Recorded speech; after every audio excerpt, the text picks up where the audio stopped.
Hi everybody, it's Erin from Epapery, and this video I am working on a page spread to go into the Garden Collage Journal that I'm making.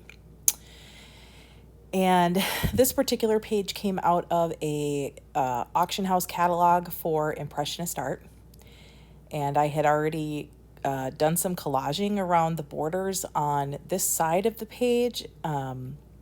And so the first thing I want to do is make a pocket for the side of the page that doesn't have the face on it, just to put something interesting and useful on that side of the page. So I just gotten a die cut for this triple pocket from Amazon. I think I put that in one of my share videos recently. So I am working with this and going through my little lace scraps, trying to find some things. I had trouble finding embellishments for this one. I don't know. I think I was being indecisive. I felt like I went through everything I had, trying to find something, but I ended up using a flower from the Garden Collage digital kit, which is what you see there.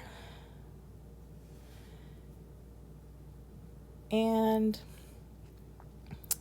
this is, I'm going through, this is the very first ephemera holder that I built, and I think pretty much my very first junk journal project.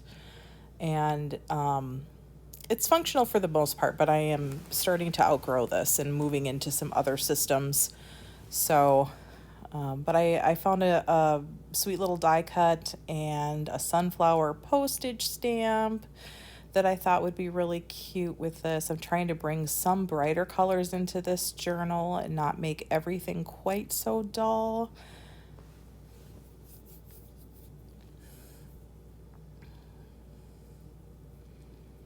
So yeah, I tend to be very, very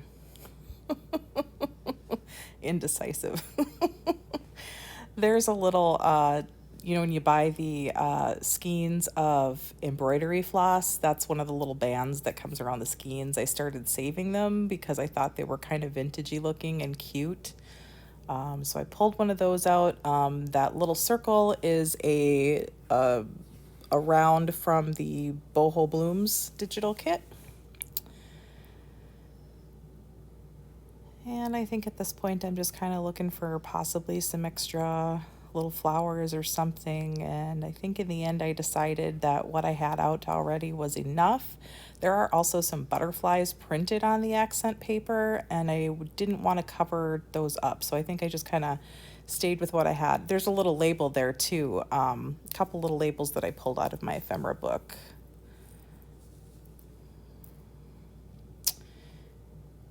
So at this point, I'm going to use my watercolor set and add a little bit of color to this die cut. I cut everything out of just white mixed media paper so that I could do whatever I want with it. And so here, this watercolor box is the cutest thing ever, but it drives me absolutely bonkers because every single time I open it, I end up having to put all of these little pans back in their place. So, and I could glue them in, but then how would I get them back out? I don't know. So big problems, right? So I'm just using a little water brush and my spritzy bottle. I spritz the watercolors in the pans, and then use my water brush to kind of make them a little bit more wet, and I'm just kind of glopping some color around, a little bit of pink, a little bit of blue, and then mostly green, just to kind of keep that natural gardeny look going. And I'm going a little bit bright on the colors because what I'm going to do is apply an antiquing stain after this is dry to just kind of take it back just a little bit. So I'm staying like pretty darn vibrant here.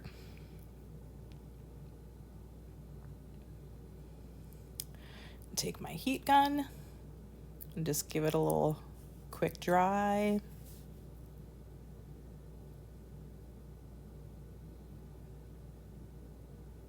There we go.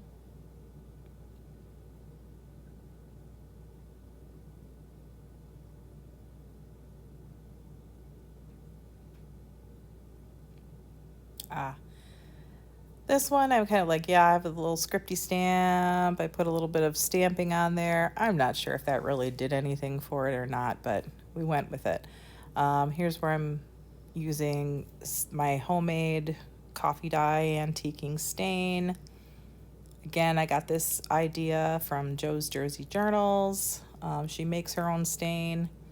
So if you're looking for the recipe, check out her channel. It's awesome.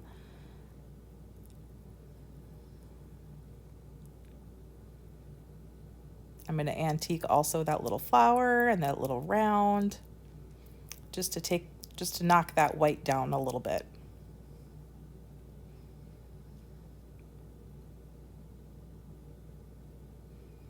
So what I'm going to do here is I'm going to tape the back of these accents together, these little accent panels together, because what I want to do is create a composition that spans all three of these panels, and then at the end I'll cut them apart. So I'm going to center that die cut on that center panel and meticulously glue each and every little bit of this paper.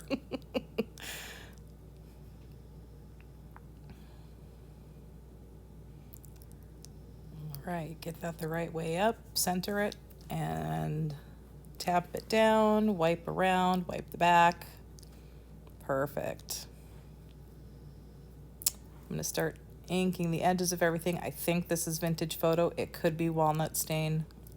I don't really remember which color I used. I've been kind of doing a little bit of both in this journal.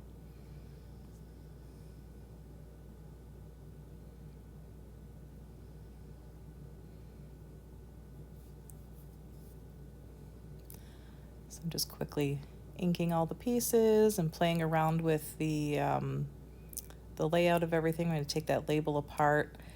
Here I'm thinking I could maybe punch that little circle out, and as it turns out, it is too tiny to put into any of my circle punches. I decided I did not want to try and cut it out because inevitably I would not cut out a perfect circle, so I decided to tear it and make it imperfect on purpose.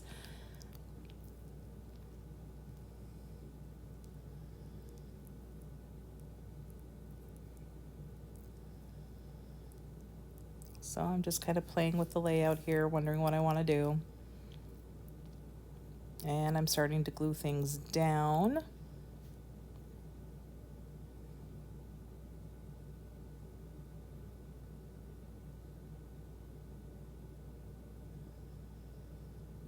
Yeah, I like that I changed the position of that label to offset it a little bit. I think that looks better.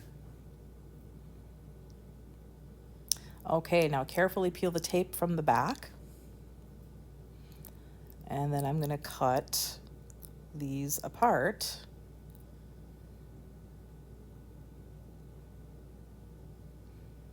And carefully cut out the little notches.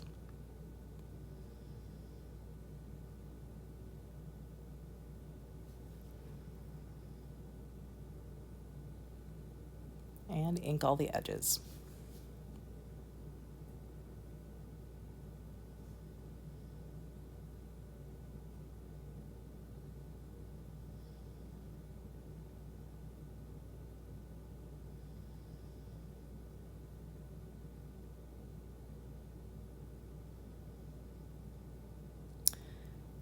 All right, now I'm taking the base of this and I cut this out of a distressed cardstock, which can be sanded. And I put it a little bit too close to that border, so I was like, wah, wah, that little bottom border is showing. But I took my emery board, I sanded the front so it kind of distresses it.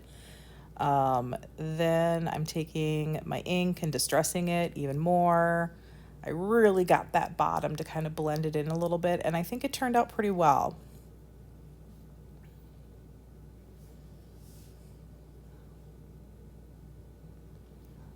So now we just glue those fronts on.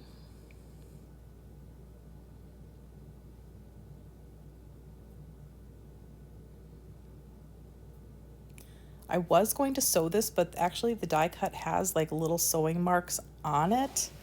And the more I thought about it, the more I thought it was going to be kind of futzy to try and sew, so I skipped it on this one. I might try it on a different one. So now I'm thinking I want to add some lace or something in the just on one of the sides, just to add a little bit of an accent. So I'm looking for a piece that's going to fit the bill. And I find one, and what I do is cut the edges off in a round to kind of match the pattern a little bit, but then it also creates the length that's the right size. What I do is spray it quickly with some of my alcohol-based antique spray that I made myself. Wave away those alcohol-y fumes, and then take my heat gun and just let it dry quickly. Again, I'm not trying to like deeply color anything. I'm just trying to knock the white back a little bit. And glue that to the one-sided tab with the Fabri-Tac.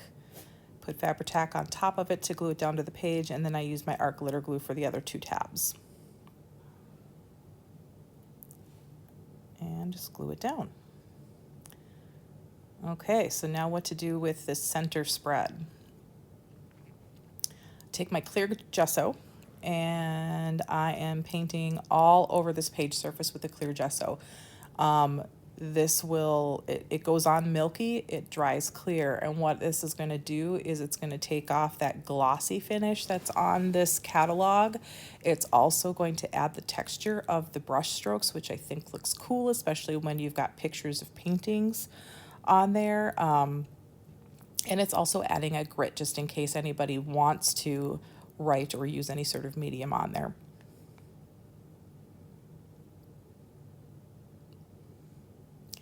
And I'm going to do the same thing that I did to the other side of the page. I'm going to collage around the margins to cover up that white using book pages that I have salvaged. This one had some color on it, which I liked, so I stamped some faint things on it. This one had a big blank spot on it, so I put a stamp in green that I like, just to add a little different design and a little bit of different color on there. Now I'm taking some strips of the actual book page text and tearing them to the width of the margins. And then what I do is I tear those into shorter pieces and start collaging them around, making sure that, I'm not putting too much of the same type of paper together. I'm spreading it around so that it, creates more interest.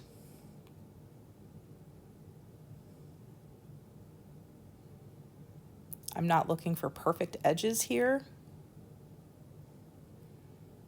I like the almost patchwork look.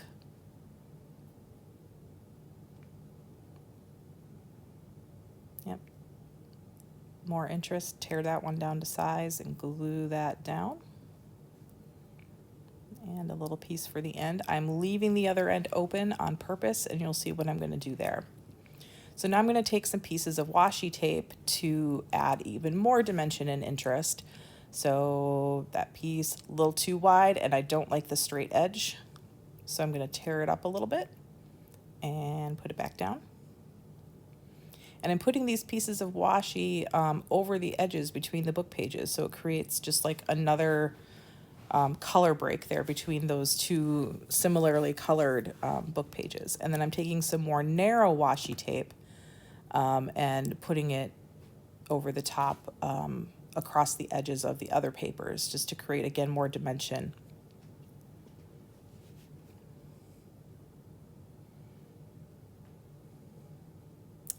I take the antique stain and just deepen the color around the edges a little bit.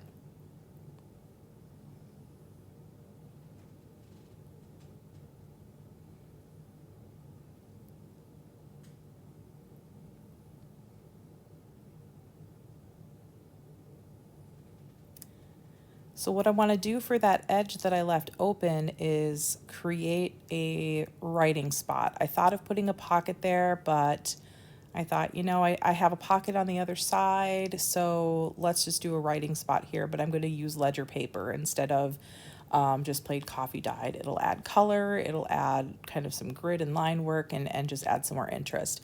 I'm also using a teared edge because, again, the collage is kind of part of the theme of this journal. I'm using Mowed Lawn Distress ink to grunge the edges of this piece of paper because I thought the green just really popped nicely on here. And then what I'm going to do to add even more interest is do some stenciling on the paper as well. That stencil is very delicate and one of the leaves just fell right off, so I had to unfortunately throw that little piece away, but it still turned out really nicely, I think. The brush that I'm using, I just picked up at Walgreens. It's actually a makeup brush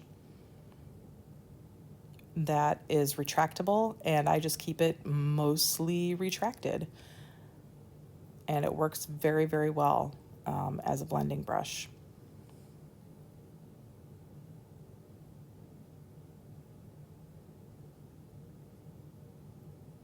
Colors I use there, Victorian Velvet, I think Wild Honey, and Mowed Lawn.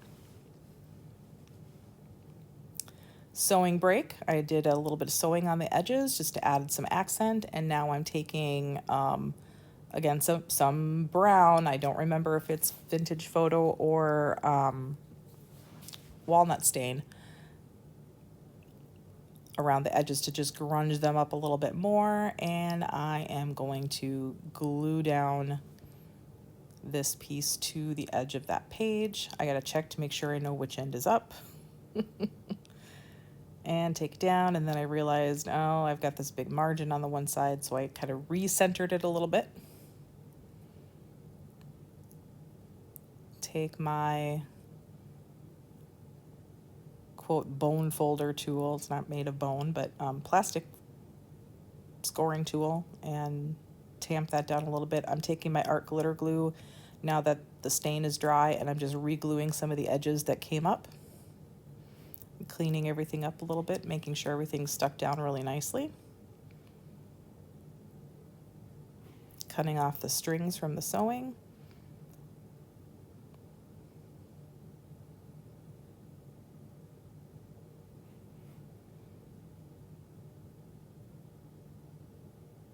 All right, now I still have some edges peeking out beyond that writing paper, and I've got to decide what I want to do with them. I thought about maybe washi tape, but I thought this is a really good opportunity to add a little bit of lace. So I grabbed one of my favorite, more narrow laces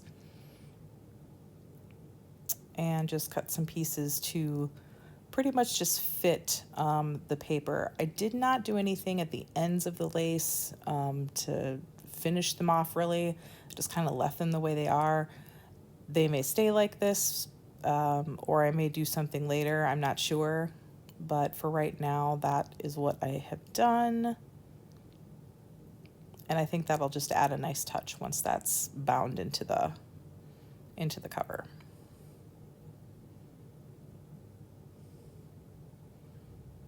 All right, so there is the full page spread. And then just some final gluing touches, making sure everything's all secured. And it's time to put this back in the project box. All right, everybody, thank you for watching. Bye-bye.